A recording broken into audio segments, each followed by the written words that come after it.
All right. Let's fix ourselves here.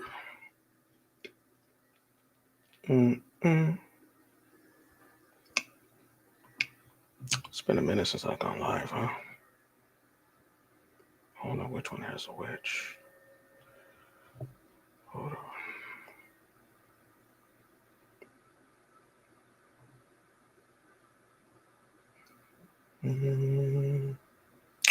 There we go. All right.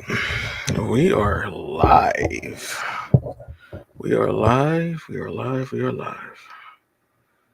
All right. Hold on. Let me get myself situated here.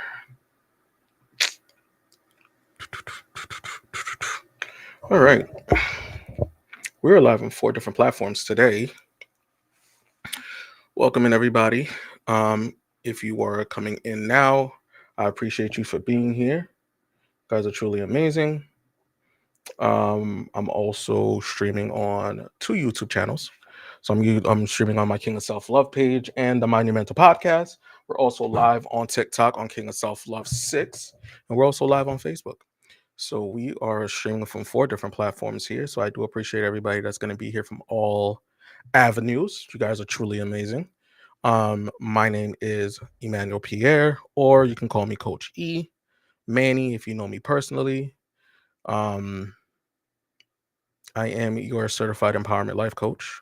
That's focused on the discipline and the confidence aspect of mental health, as well as the self-love aspect of mental health. Today's topic today, it's a little heavy one, but it's more so for the adults than anything. We're still gearing in the realm of the childhood wounds and the childhood trauma. But this one, we're gonna take a different route with this one, just because this is a topic I haven't done solo yet. So I want to bring it to the forefront. So the topic today is put the weight down. The topic is put the weight down. Um, and as far as what I mean by that is we're gonna unpack the emotional load that adults carry from childhood and past relationship weights that were never yours to begin with, i.e. soul ties and trauma bonds and all that good stuff. The conversation today is definitely gonna hit a little deep if you're here to watch it. It's gonna hit a little deep once you watch the replay of it, and once I post snippets and how I do. We post snippets and clips of each live stream that we do here. And I'm sure that we're gonna have some responses to these to this live today because it's a hard thing to deal with. Um it's a hard thing to deal with when you realize like a lot of your responses and a lot of your emotional responses and the things and the way that you operate, your childhood wounds or your inner child is actually driving that wedge, that driving that car, that 18 wheeler. You know what I'm saying? You're not the adult is not really driving, it's not in the driver's seat. Is the child that's in the driver's seat for all of this, all of the way that you guys operate, the way that you guys people please, the way that your anger and your emotional intelligence, well, your emotional immaturity plays a role. Um a lot of it is leading is being led by your childhood wounds and your inner child. So we're gonna dive into that. So for people that are watching and the people that are gonna watch the replay, I do have a question for you. So the question I have for you today is, what weight are you carrying today that doesn't belong to you? If you can ask yourself that question and answer it as transparent and truthfully as possible, right? We don't want to lie to ourselves in regards to these things. So in regards to in regards to those that weight, what are you carrying today that doesn't belong to you? You know what I'm saying? I'll give you guys a few minutes if you guys aren't in here to actually answer that question. I'm gonna invite some people in here. Do, do, do, do. I think it's a serious question, though. I think it's an important question to ask yourself because we do carry certain weight that's not ours, especially in the aspect of people pleasing, always trying to be there for somebody, always putting yourself in front of in the line of fire to try to be that savior for everybody, right? But we have a tendency to neglect ourselves when we do these things, right? We neglect ourselves in a very high capacity. When we have a tendency to do these things, we don't realize how much we put ourselves last when we're putting so many people first, right? So when asking yourself that question, I know just be as realistic as possible with it, you know. And there's no wrong answer, right? In regards to this, it's just more of a reflection.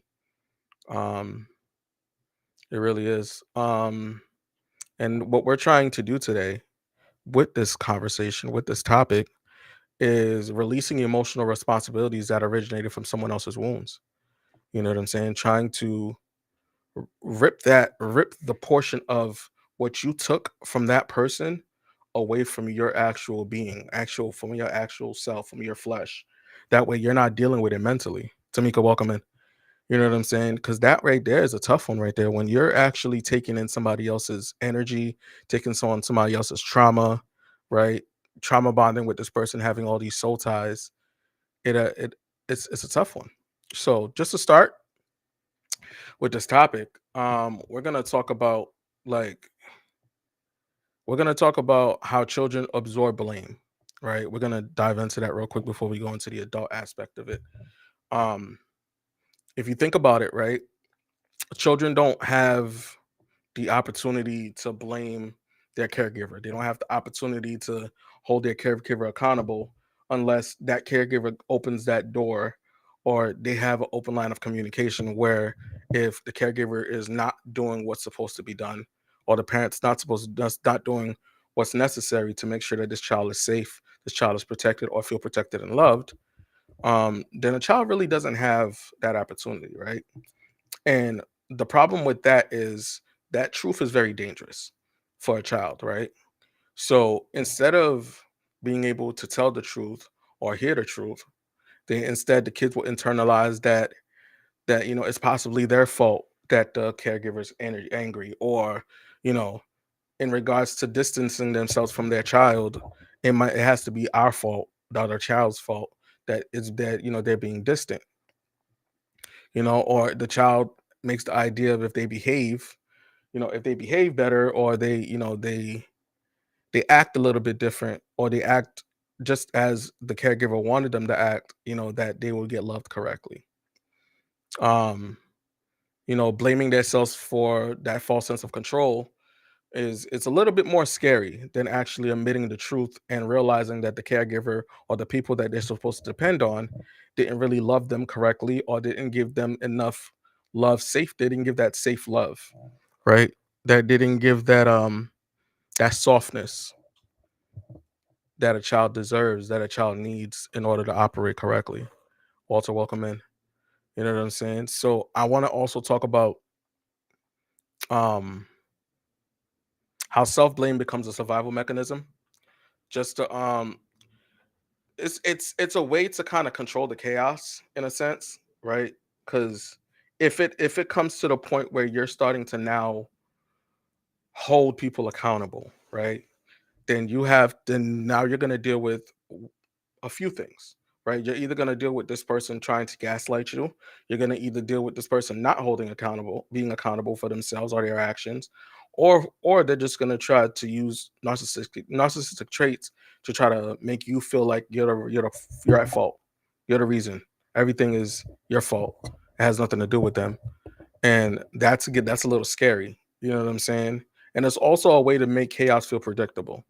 So if they can predict the chaos, um, then they'll just blame themselves so that way they don't have to deal with the aftermath of realizing the truth. And a lot of children do that. You know what I'm saying? They rather put themselves in a corner or on a block on a box or in that dark corner of the wall and blame themselves instead of realizing that the parents weren't doing what they're supposed to be doing. Now, how does these patterns follow us into adulthood? Um no matter what age you are, whether you're 25, 30, 35, 40, 45, right?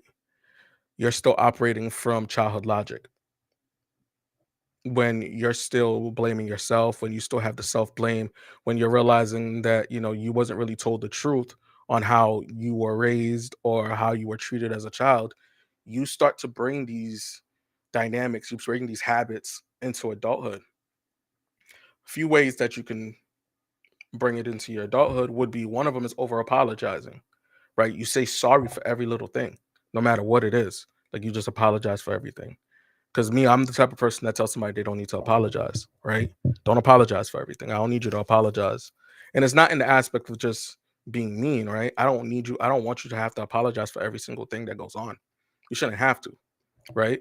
It's not necessary for you to apologize for every little thing. I just want you to be able to recognize, certain things that you're doing wrong.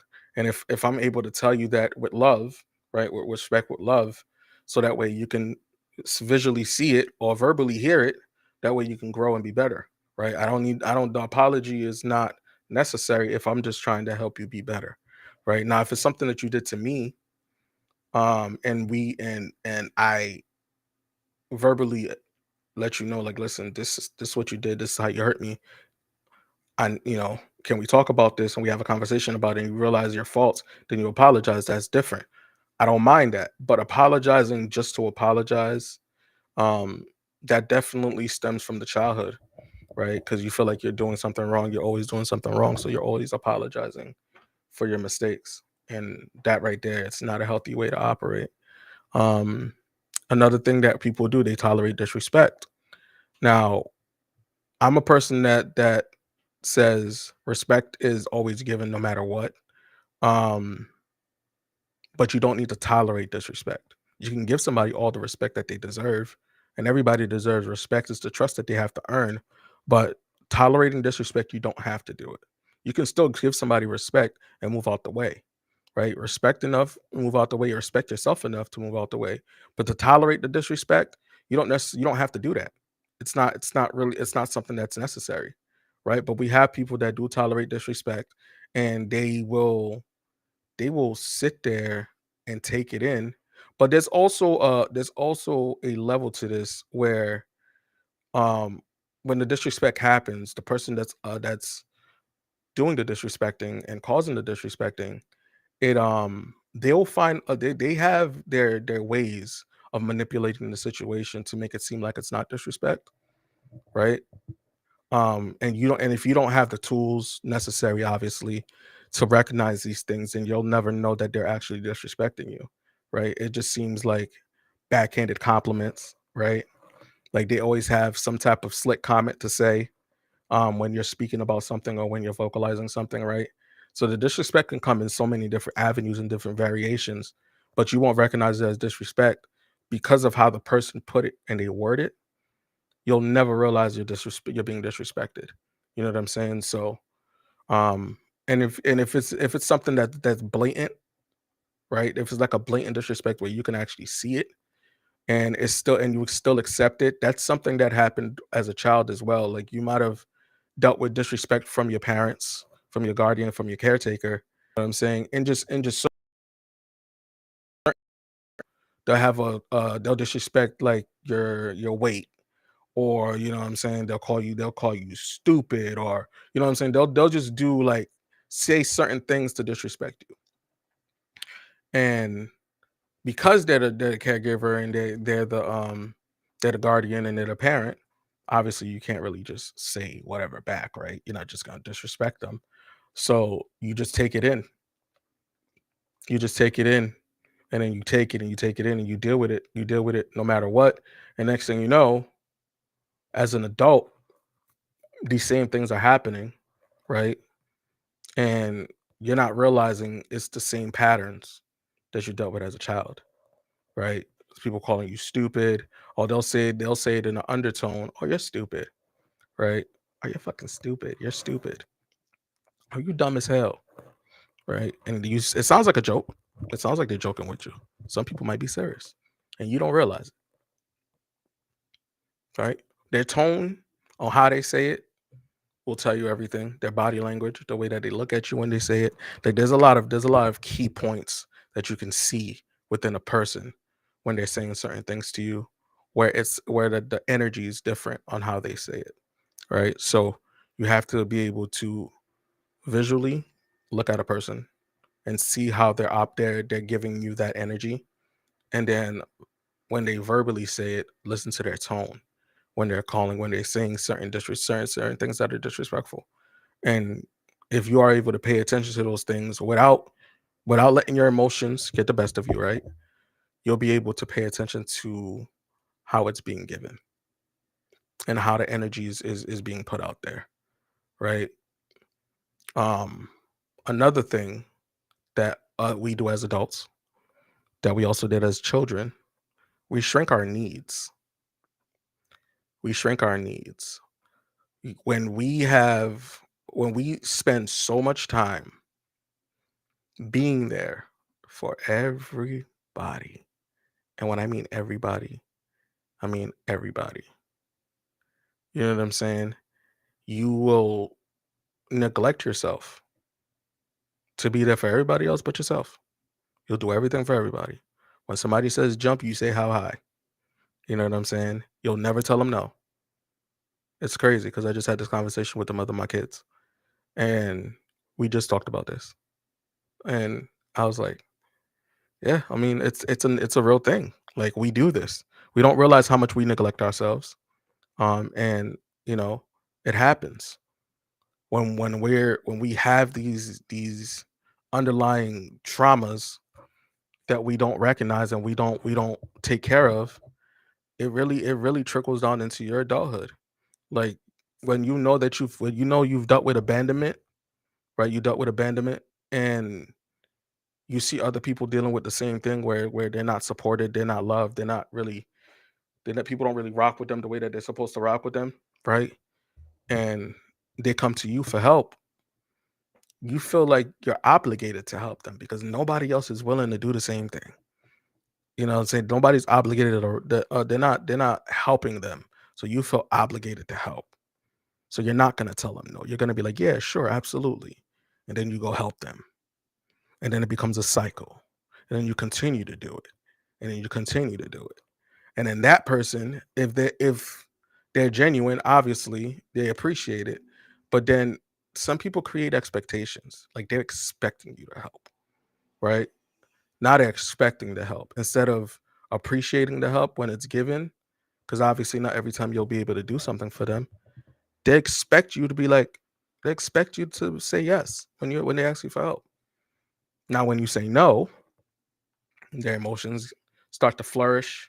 Like they got a flurry of emotions all of a sudden. Oh, you don't support me. You don't rock with me. You don't fuck with me. Why did you tell me no? I thought you were my friend. I thought you were this. I thought you were that. Da da da da da. Ba ba ba ba ba. They start doing you know, that victimization bullshit, and they try to make you seem like you're the bad person. You're the villain in their story now because you told them no, right? You're the victim. You know what I'm saying?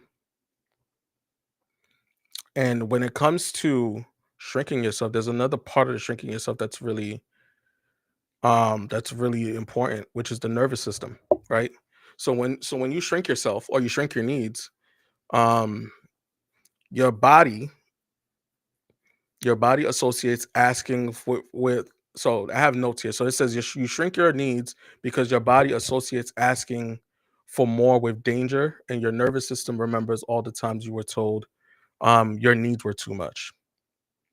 So it tries to protect you by keeping you small. So when you were as a child and you asked for certain things, you know what I'm saying? They responded certain ways, like, no, you don't need this. No, I'm not getting you this. No, no, no, no, no. Right? You get a lot of no's, you get a lot of anger, you get a lot of attitude, then you get dismissed as a child, right?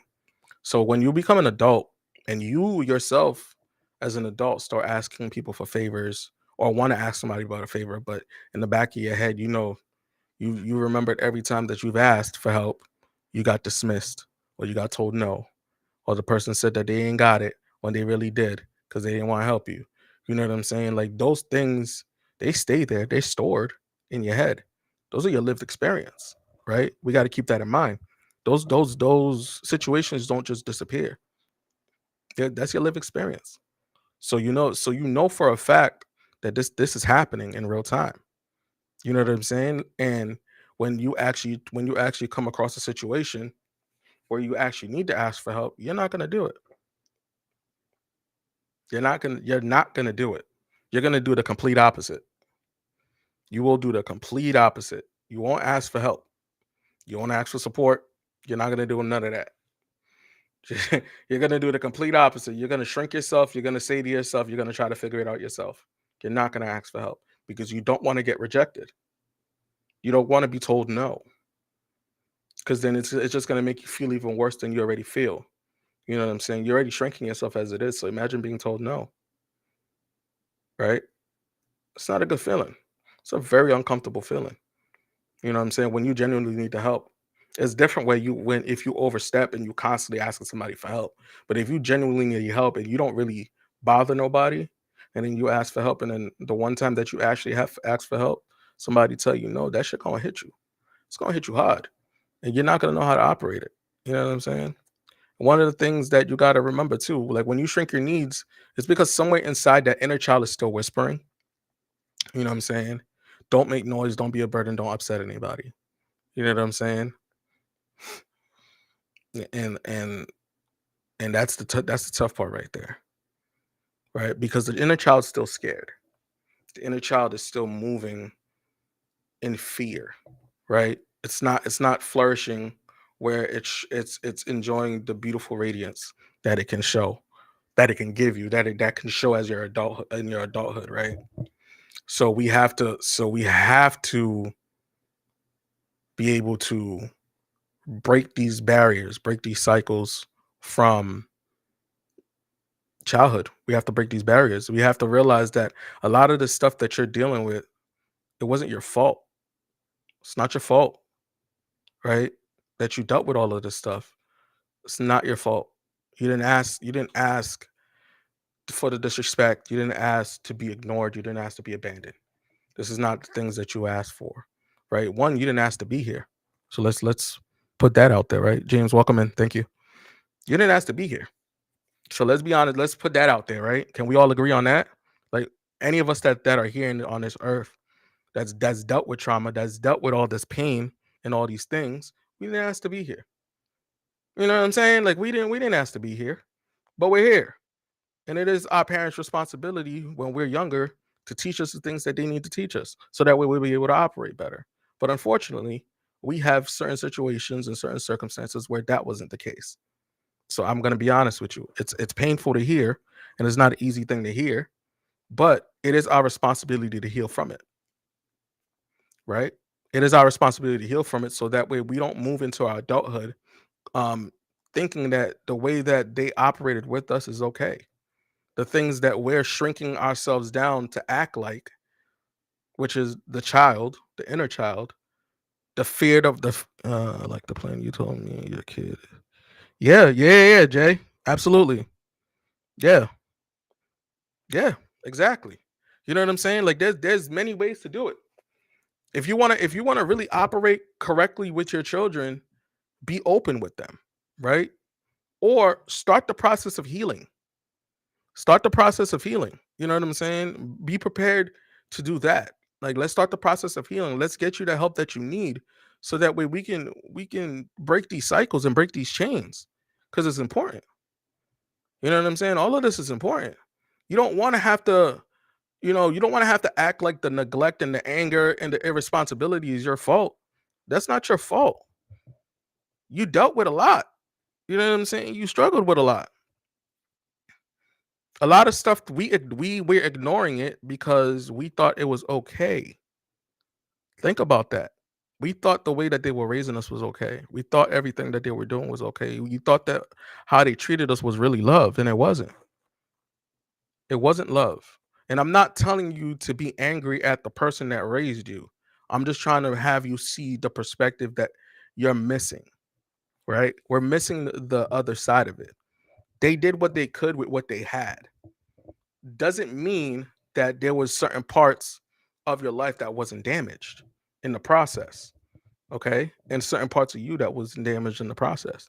We can't ignore that fact. We all deal with trauma. We all have traumas and triggers that we've dealt with that shows up as an adult from our childhood. We can't ignore that. I don't ignore my triggers and traumas. I used to. I no longer do. I no longer do. I fight with them daily. I fight with them daily. It's an everyday process for me fighting with these things. All right. That's like battling with my demons. Okay. There's the little Emmanuel that's all happy, you know what I'm saying, playing with all his Power Ranger toys and his Matchbox trucks, and you know what I'm saying, and y'all know the little big um yellow them little bit yellow big trucks that they used to have when we were kids. Yeah, that's the happy Emmanuel playing with all of those games, all of those toys, and watching TV and watching Barney and all these good things and playing video games with his cousins. And then there's little Emmanuel on the other side that recognized certain things and realized things wasn't right. And it took me until I was an adult to realize that. And I'm not saying that I had bad parents. I didn't have bad parents. I just there was just certain things that just they didn't do correctly. You know what I'm saying? Without them realizing it. And I didn't, as an adult now, I don't have to vocalize it. I'm just working on being better from it. You know what I'm saying? So that way my kids don't get the same treatment, or I don't treat my kids the same way, because it's not fair to them if I do that. You know what I'm saying? It's not fair to them at all. Um, what else do I got for you guys? I got quite a few guys. I got quite a few things for you guys today. Um, so we talked about how it shows up in your adulthood. One of the things I do want to talk about, I talked about the over apologizing and the people pleasing and the fear being too much. Um, and the difficult of receiving help or love. We talked about that as well. And the trust issues. I think I covered that last week, if I'm not mistaken. I covered that last time I went live in regards to the trust issues. But just to kind of bring it up a little bit, right? In regards to your trust issues, it becomes it trickles down to not just your relationships, like your romantic relationships, your friendships, you at work. Like you have trust issues with everybody. What's up, Mika? Welcome in. What's up, bro? I see y'all. You got trust issues with everybody, right? Because of the things that you dealt with as a child, because of the neglect, because of the lack of love, the lack of being seen and being supported, right? Your trust issues is definitely a problem for you as an adult, because as a child you didn't get taught these things. Hey sis, you didn't get taught being trustworthy or people being trustworthy in your life. Excuse me. So you don't trust people as an adult. You walk on eggshells with a lot of people. You don't you when you're actually around individuals, instead of being calm and not walking on eggshells, you're tense, your body's tense, your energy's off, right? Like you can't you rather just be alone than deal with anybody, right? You isolate yourself when you have trust issues. You don't want to be around nobody, right? You second guess everything. You're overthinking everything when you have trust issues, right? What if this person does this? What if this person does that? What happens if this is what happens in this situation? Like, how do I operate? You know what I'm saying? You get a lot of these things. Thank you, babe. Appreciate you. Um, so yeah, like you deal with a lot of this stuff. Okay. Um, Hyper independence. You say that you don't need anybody. You act like you don't need anybody. You say that you don't want nobody to help you. You can do this by yourself. You can do everything by yourself. You can pay your own bills. You can take care of the household. You can do all of this stuff by yourself, right? You don't need anybody else to do anything for you. You can go traveling by yourself. If something needs fixing in the house, you know what I'm saying? You can get it fixed. You can get it done yourself. You don't want nobody to help you. You don't want none of this. You don't want none of this, right? You don't want none. You don't want no assistance from anybody. Hyper independence is a dangerous game to play, because you're forcing yourself intentionally and unintentionally right? Unknowingly and knowingly to be alone. Like you're training your brain to be alone because of the things that you've dealt with as a child.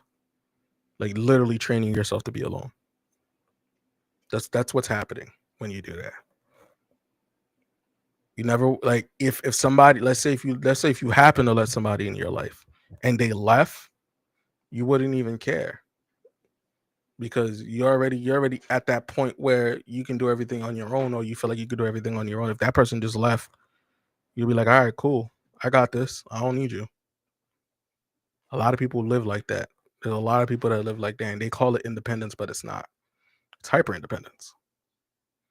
It's a trauma response because of the things that they dealt with as a child. But they'll never admit that because some people really don't know that they're actually dealing with it, and that's what it is. And it's a scary thing. But that's what it is. You know what I'm saying? One of the thing and then ooh.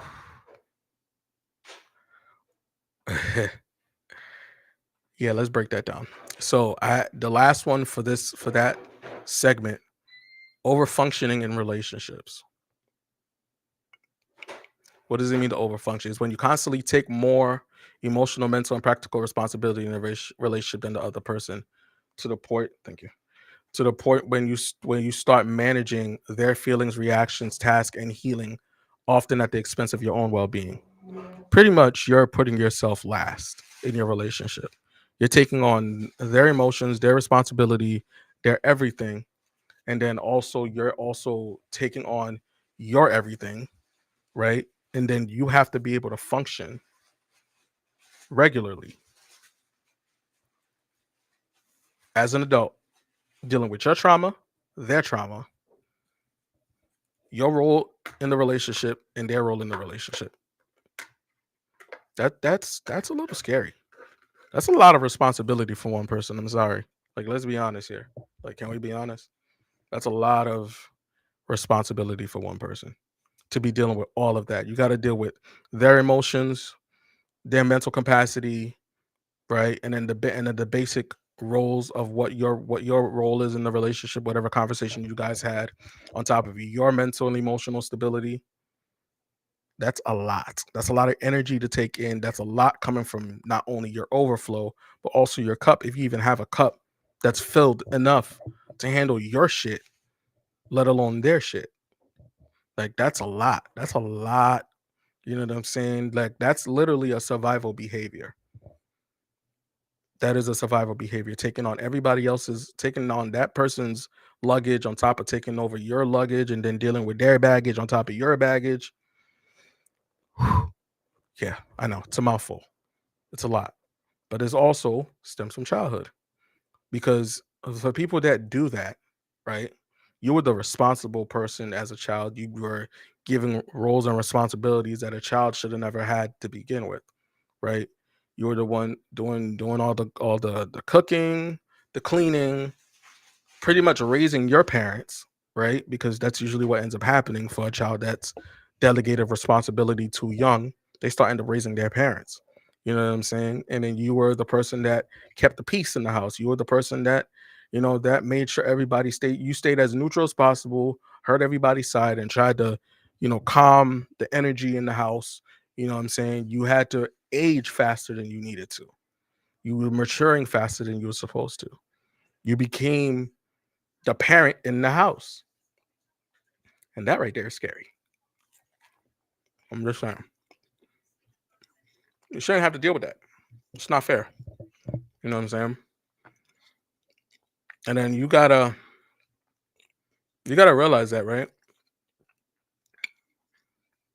I hated seeing that for my sister, right? Welcome in, Jen. Because she was responsible for me at a young age. She had to raise me, feed me, take me to school, pick me up from school, watch me after school. She never had a life. Raising me, being around me. My mom was always working.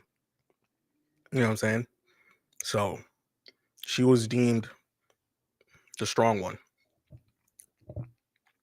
But I could say that she was definitely she definitely dealt with the middle child trauma. I don't know if you know what the middle child trauma is, but the middle child trauma is the child that deals with the responsibility of being the first child, right? But taking the blame for everything else that's going on in the house. They got yelled at, they got in trouble, they're the ones that got punished. They're the ones that they're the first person everybody looks at when something goes wrong in the house or something doesn't go right. That middle child trauma is dangerous, man. It really is. I know a lot of people deal with it. I know a lot of people that deal with that. But the whole time you're being strong for everybody, you're being ignored. Your needs are not being met. When you're asking for things, it's always a fight. There's always an argument. You know what I'm saying? Then you start to shrink yourself and stop asking for things, and just when things come to you, they come to you because when you ask for them, you never receive it, right? And then it becomes to the point where the more I do, the more I save, the more safe I feel because as long as I'm doing what I'm supposed to do or what they ask me to do, I don't get attacked. I don't get yelled at. I don't get belittled. I don't get disrespected. I don't get called stupid. You know what I'm saying? I don't deal with none of those being called out of my name, right? Dealing with the vulgar profanity towards me. You know what I'm saying? It's a lot. It's a lot. And how does that show up in your adulthood? Oh Lord. You know what I'm saying? We go and it goes back, it kind of recycles from the first part of it, right? That we spoke about. But I'm gonna just give you what's there, right? You apologize first, even when you did nothing wrong. You take on emotional labor for both people. We spoke about that. You explain comfort. You explain, you comfort and fix and reassure always. And that's not reassuring yourself, reassuring other people. Let's kind of put that out there, right? You're not reassuring yourself. You're reassuring other people's needs, responses, emotions, all of the above, while yours is being ignored by everyone and everything, right? You think about everybody's needs more than your own. We spoke about that. You do the work of two people just to keep the relationship afloat. Pretty much you're handling the emotional, mental, physical, spiritual responsibility of not only yourself, but the other person. And it doesn't have to be a romantic relationship. I know a lot of people, when they hear relationship, they lead to romance, right? It's not always a romantic relationship. A lot of you do it in your friendship groups. You take on everybody else's shit, but and your shit, just ignore it. Nobody else is focused on you or the things that you're struggling with. But they will be there the moment that you ask for they ask for help or they ask for support and you jump at that chance of helping them, they're gonna take it. They're not gonna say no. Well, who would though? Let's be honest. Right? You downplay your own feelings to avoid tension. Pretty much playing it safe, playing it small. Fear, you fear being a burden, right? You do everything that's possible to not make somebody else uncomfortable. Or in regards to being a burden, as they say, you won't ask for help. You won't ask for help because you don't want to deal with the opportunity of somebody telling you no or somebody getting frustrated because you're asking for help. MJ, welcome in. You're not going to do any of these things, right? Molly, welcome in. You're not gonna do none of these things. You're just gonna avoid asking for help, asking for guidance, asking for assistance, asking for anything when you know that you really need it, but because of the things that you dealt with, you're not gonna because of the things that you're dealing with, I'm gonna say, or the things that you're struggling with, and you know deep inside because of your wounds, your childhood wounds, and the things that you dealt with as a child, you don't want to ask for help. You don't want to deal with it. You don't want to do it. It's not even worth it to even do it because you already know or you're feeling that you already know what the response is going to be.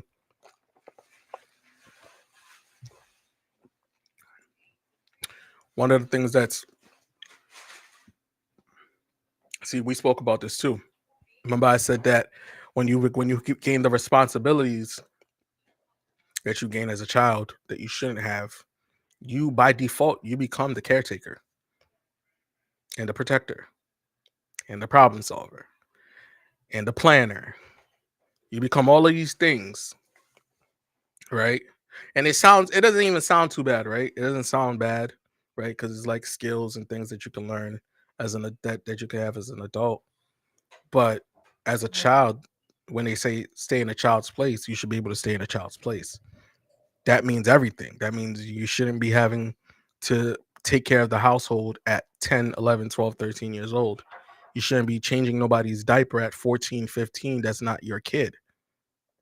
You shouldn't be doing none of these things. You shouldn't be having to babysit little brother or little sister or your cousins so that way the adults can go do adult shit. Shouldn't have to do none of that. But that's what you did, right? You became a parent without realizing that you were a parent. None of that stuff should have been your responsibility, but it was, and it happened. And I'm empathizing with you guys. I understand that this was a normalcy to you. You felt like this was normal, so you felt like this was okay, but it wasn't. None of this was okay. Not even a little bit, right? The more that the quicker that we recognize that, the quicker that we can start asking for some help, the quicker that we can start healing from certain things, right? And moving forward to becoming better. We can't ignore these things. So, my thoughts to you guys as we're starting to close this up, you know what I'm saying, is put the weight down. Put the weight down. It's okay. There's nothing wrong with putting that down. It's no longer your responsibility. It was your responsibility because they gave it to you as a child.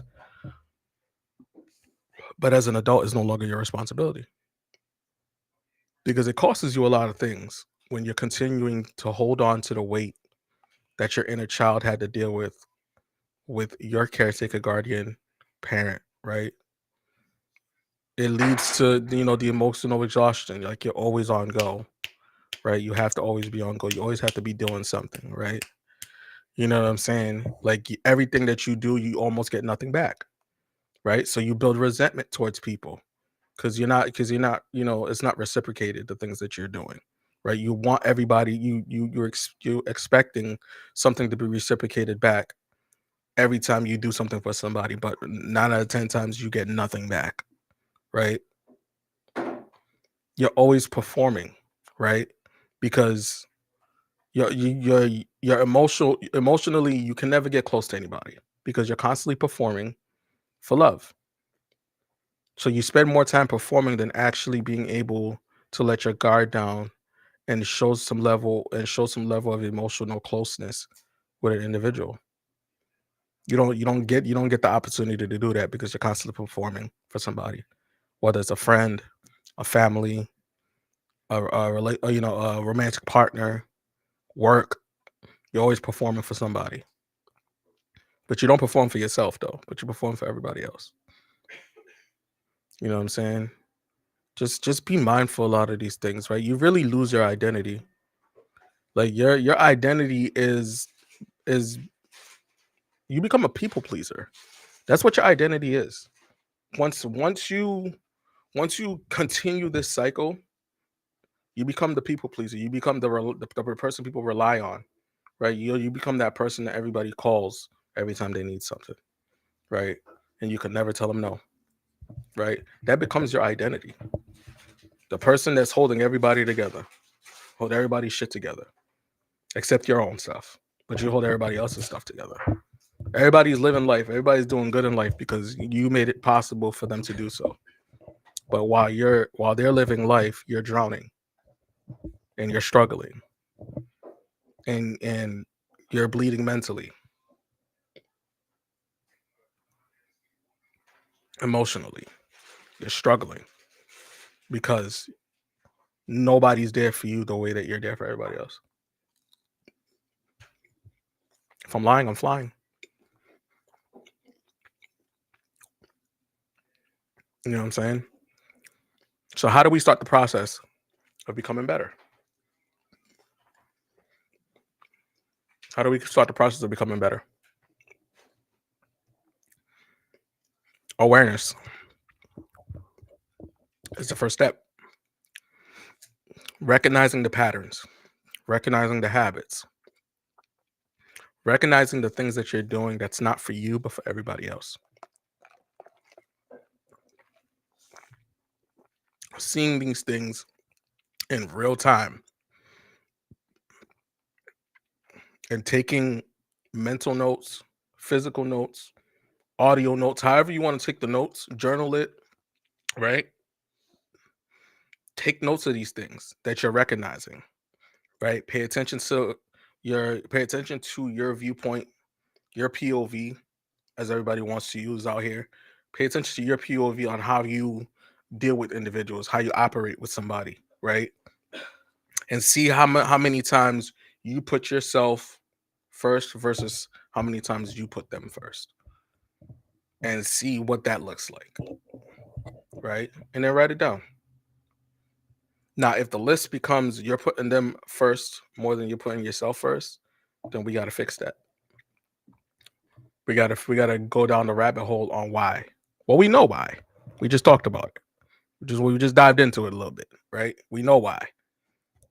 So as the moment that you start recognizing certain things, and the awareness is there, right? We can't ignore it, because once you ignore it, you're choosing it.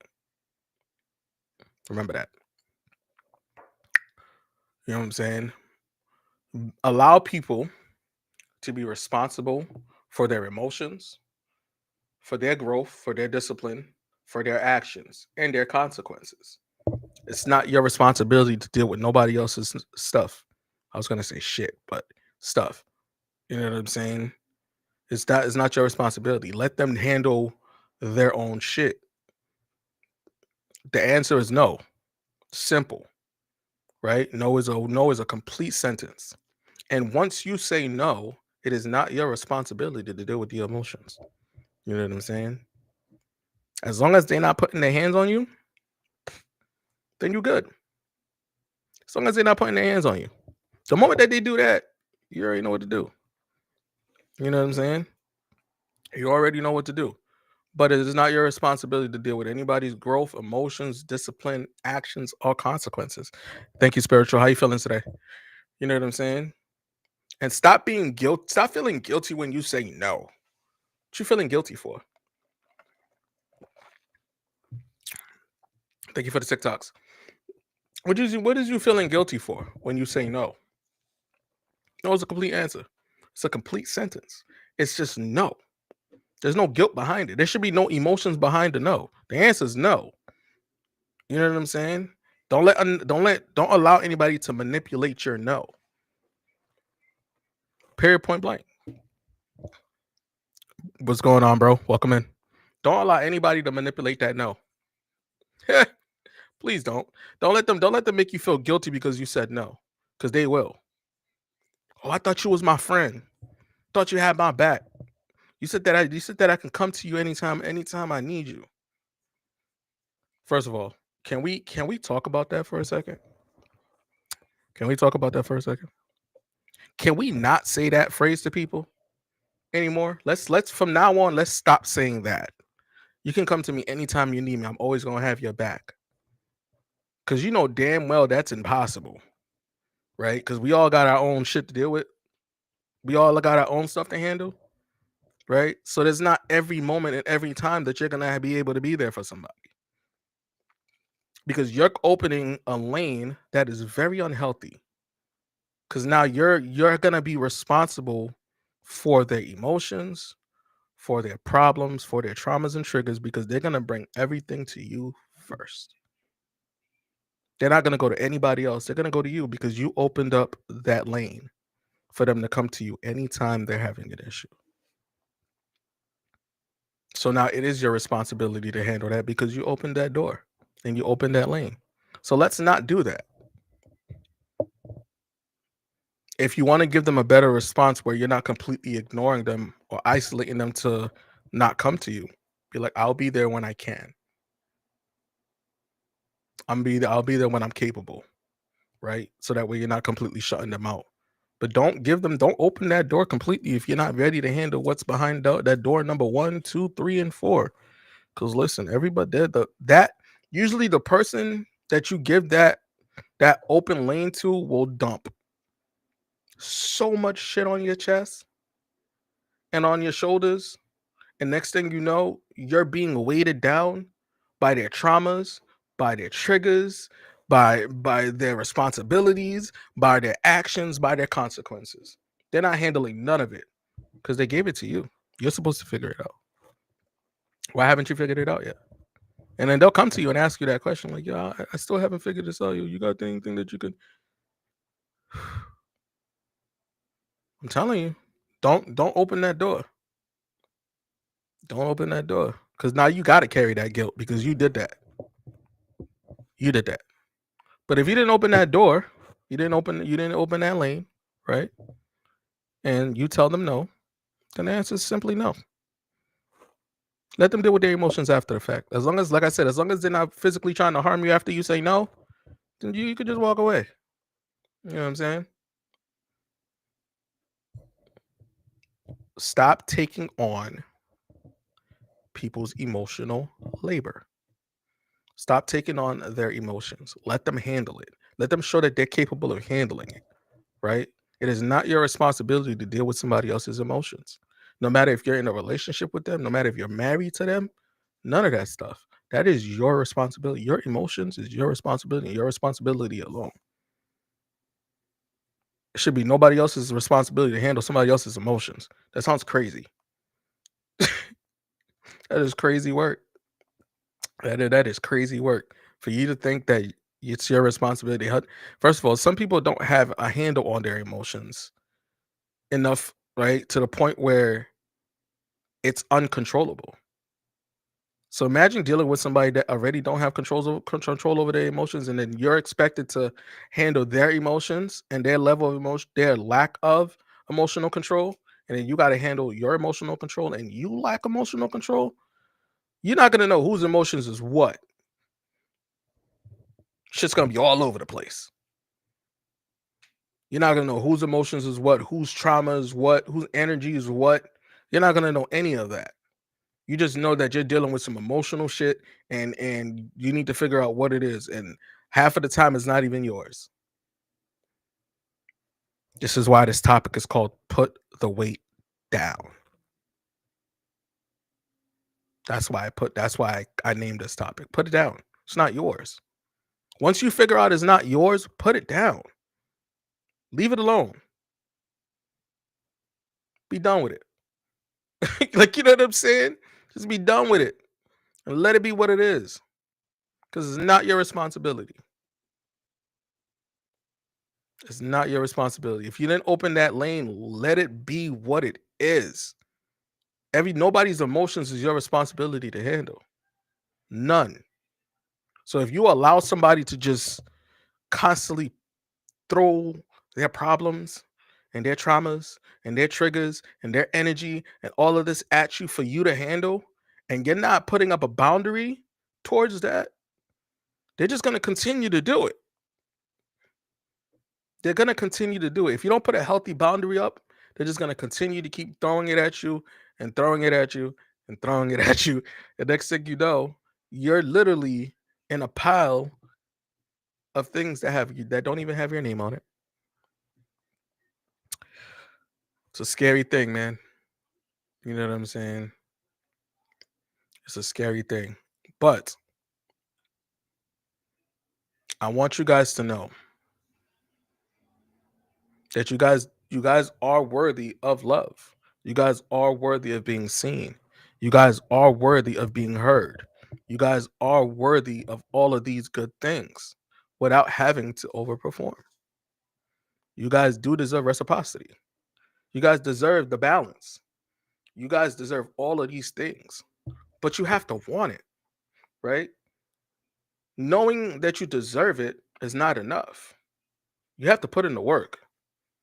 So that way you're not allowing these traumas, these triggers, and things that are not even yours to begin with, from friends, family, relationships, from things that are not yours to take over.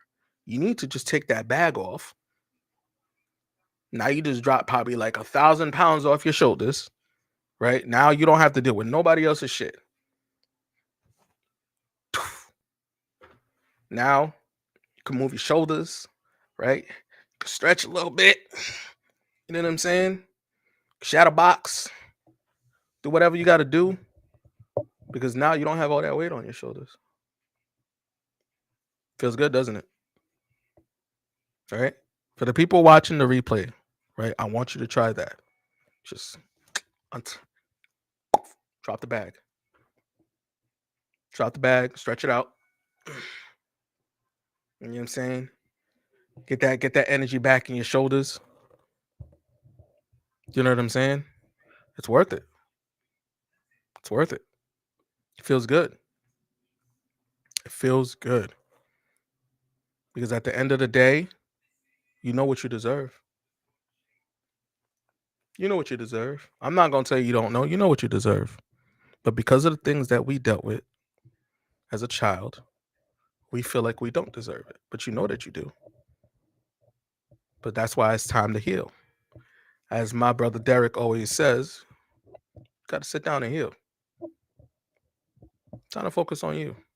You need to go through that healing journey. And I got the coach for you. I know coaches that can help you with it. I know a coach that can definitely help you with it. We can go through that process. And he's one person I trust with anybody that I send to him. 100%. You know what I'm saying? I'm gonna tag him in this video, in the replay of this video on Facebook, and I'm gonna tag him on TikTok. And then I'll add him on the YouTube description so you guys can go follow him on YouTube. But he'll help you. He got you. You know what I'm saying? And when he helps you with that healing journey, right? And you guys finally get the tools to navigate those things, then you come to me and I'm going to teach you the discipline and the confidence to have utilizing those tools, right? And then we're going to dive into understanding how important it is to really love yourself, right? To show you what self-love really looks like. And I'm not talking about self-love in the aspect of getting a haircut and go and get your hair did and go and get your nails did, you know what I'm saying? Or going to eat by yourself. No, we're going to go a little deeper than that. We're going to understand the dynamic on how important self-love truly is. And when you're done, you'll be able to operate without feeling guilty on putting yourself first. So, with that being said, in a world full of negativity, make sure y'all choose love and love on purpose. Keep life simple. Love is the glue. Respect is the flavor. You dig, you dig, you dig. Make sure y'all live within your value energy. And I pity the fool who doesn't mind their mental. Peace.